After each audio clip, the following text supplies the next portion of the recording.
Hello, Facebook. Hello, YouTube. And hello, fellow subscribers. And hello, Michigan Wolverine fans. This is the time that we've been waiting all year round. It's the start of a brand new season for the Michigan Wolverines. Last year was a disaster. It was weird and it was unusual because of COVID and because of Michigan didn't play all 12 games. That Michigan played half of those games. And out of those 6 games Michigan played last year, Michigan only won 2 and lost 4 of those games. And one of those games was against Rutgers. And Michigan had to go into triple overtime just to beat Rutgers last year. So Michigan was a disaster last year. This year, new coaching staff. Mike McDonald is the new defensive coordinator. Then we got Clark Clinsdale from Kentucky, and he is, I think, the co-offensive coordinator to call the plays right along with Josh Gaddis at the helm. So what Jim Harbaugh did during the offseason, getting these new young coaches, was that it was his attempt to change the culture at Michigan. To get young coaches that can relate to the players and get the players to buy into what they're trying to create in Ann Arbor. With Joe Milton jumped into the transfer portal and now he's playing for Tennessee. Now we got Cade McNamara, so now he's the full-time starter, and J.J. McCarthy is the backup. And of course, Alan Bowman, the transfer from, I think, I forgot what university that he transferred from. I think Houston. Now he is the third string quarterback. So anyway, it is Cade McNamara. He's the starter. For what I saw today from today's game, I saw Cade McNamara.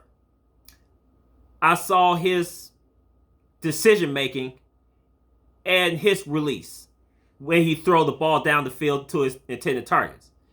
How fast, how decisive he was. And him throwing his passes and for him scanning the field and to pick apart the defenses and to see what the defense is doing, and then he'll make a quick decision. For what I saw from Cade McNamara, I know it's only one game because last year I was saying the same thing about Joe Milton, and though we stunk last year.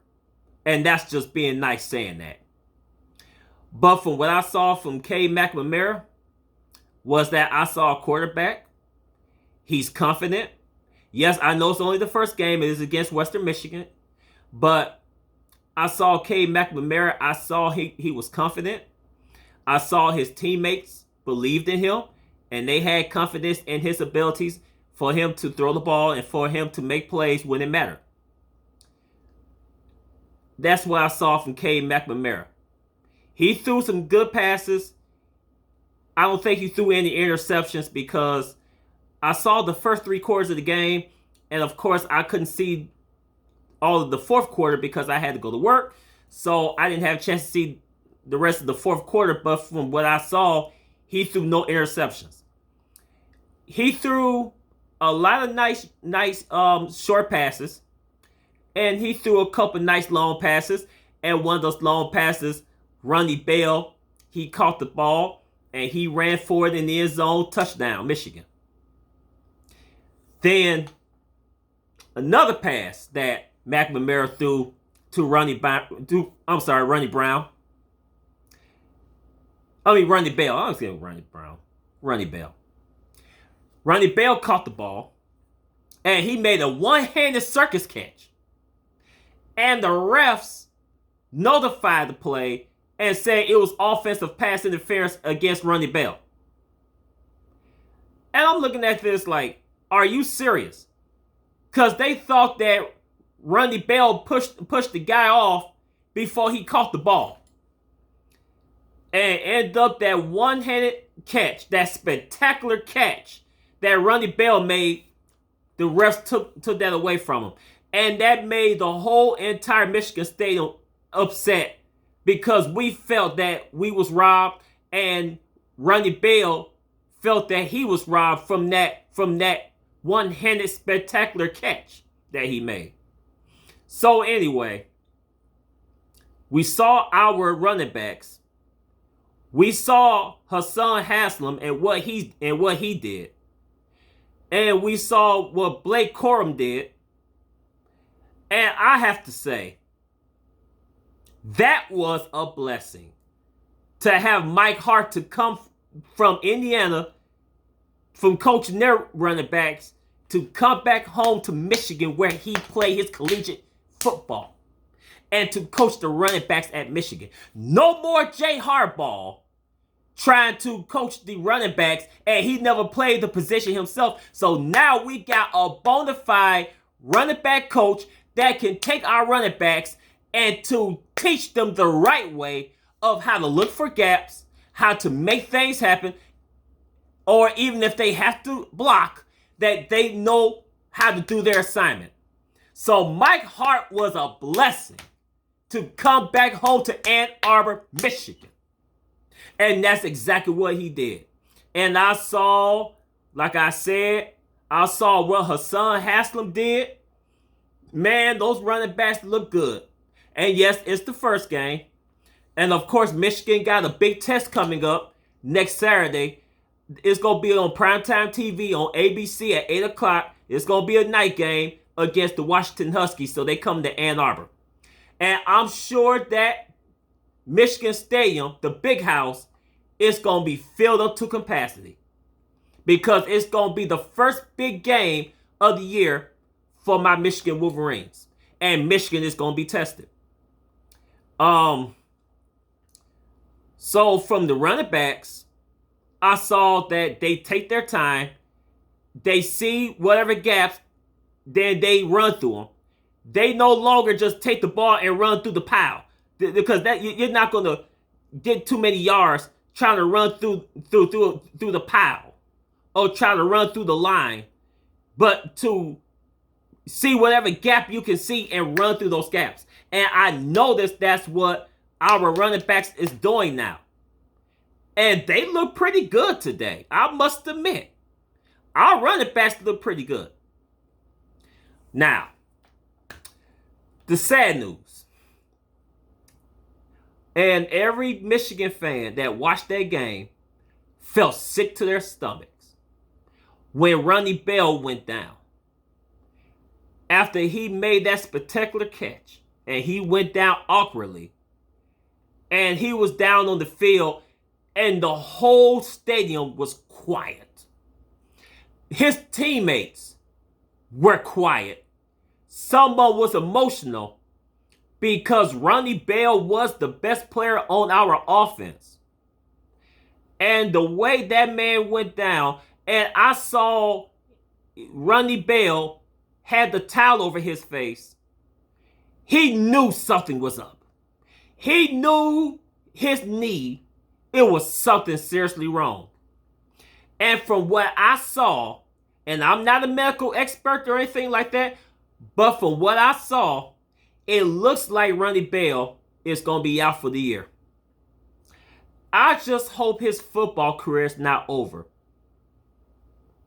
I mean, I hope for his sake that he can eventually recover from this injury and he'll be able to play football again. He may not ever play for Michigan again, but at least, hopefully, he can be healthy enough that he can go to the next level. He can go to the NFL and make a nice living for him and his family and his loved ones. And that's all we can hope for as Michigan fans, because when I saw Ronnie Bell went down, I'm like, Lord Jesus, can Michigan get a break? Can we get a break? When all of a sudden, when things is starting to look promising for our offense is starting looking like, oh my goodness, that's what Michigan fans been looking for for years from our offense. Then all of a sudden, this had to happen to one of our best starters on the offense, and Ronnie Bell. And now Ronnie Bell is down. We don't know how long he's going to stay out. I'm sure during Monday meetings or during the Monday press conference, I'm sure that Jim Harbaugh will come out with the news. I'm sure he's going to give us the ultimate bad news that Ronnie Bell's going to be out for the year, and there's no way he's going to come back and help Michigan to meet their to achieve what they envisioned. And so that's very unfortunate for him. That's very unfortunate for us Michigan fans. And we really enjoyed watching Ronnie Bell play. We enjoyed how he goes out there and he gives it his all. He really does. He doesn't take a play off. So yeah, Ronnie Bell, my prayers goes out to you, brother. And I hope that you have a full and speedy recovery. And that even if you can't come back this year to play football, that hopefully you will be healthy enough to go to the NFL and start your career in the National Football League. And that's all you can hope for. So anyway, Michigan won the game. The final score was 47-14. I was really impressed with the offense. I was very impressed with the offense. And the defense, in the beginning, the defense kind of had a hard time. They didn't play as good in the first quarter. I guess because there's a new defensive scheme, and with a new defensive coordinator, and these are Don Brown's recruits that's trying to implement Mike McDonald's defensive schemes. So, of course, the first game, you got the crowd and you got the environment, and I'm sure they had to shake off the jitters. And so, at first, the defense wasn't looking so good. They let a couple big plays happen, plays that it shouldn't have never happened, but yet growing pains. I mean, anytime you change from one defensive scheme to a new defensive scheme, of course it's going to be some growing pains. And so that's exactly what it was. But eventually Michigan bounced back and our defense started to gain more confidence and more how can I say this? They gained more confidence. Yeah, well, might as well say confidence. So that's what our defense gained. And so throughout the game, they started getting better. They started getting better. I'm starting seeing promise. Now, that was against Western Michigan. But how well can both sides of the ball play start next week when they play Washington? And Washington comes to Ann Arbor, and we have to play against a ranked opponent. How well can Michigan play against a ranked team? And most definitely when Michigan go on the road and play in front of a hostile crowd, how well can Michigan play? And that will determine how far Michigan can make it this year. How many wins and losses can Michigan have this year? And that will decide everything. So, my takeaway from the game is Cade McNamara, he looked pretty good. He looked stellar. Yes, it's only one game. Blake Corum, Ronnie Bell, brother, you did great. I'm sorry you got hurt. I'm sorry that you injured. I hope you come back and play. But if you don't, then nothing but the best to you and to your loved ones. From what I saw from the defense, yes, the defense had some hiccups in the beginning of the game. They allow a couple big plays to happen. But as the game progresses, our defense start to pick up their strides and they starting to play more of a Mike McDonald defensive scheme. So the only thing that Michigan can go is up. I mean, they can't go any lower. I think last year that was the lowest of the low for Michigan. That was the lowest of the low. But now, the sky's the limit for Michigan. But we're gonna see what Michigan is gonna do against a ranked opponent next Saturday, primetime game on ABC. We're gonna see what Michigan can do. We're gonna see what they can do. But I'm so happy that Michigan football is back. I've been waiting all year, and now, to be honest with you, if Michigan falls short of their expectations, I don't see Jim Harbaugh being back for his 8th season as the Wolverines head coach. And I don't wish anyone to get fired, but at the end of the day, it's all about this. This is what it's all about. The team, the team, the team. So, I hope you enjoyed the video. If you do like the video, please like it. Give it a like. And if you want more content, hit the notification bar. And if you like the video, please share it. Share it with your fellow Michigan fans, and let them come and let them enjoy this video. So, until then, like always, go blue for life. Hail to the victors. Like always, this is your boy, Harry Bryan, signing out. And until then, good night. Deuces.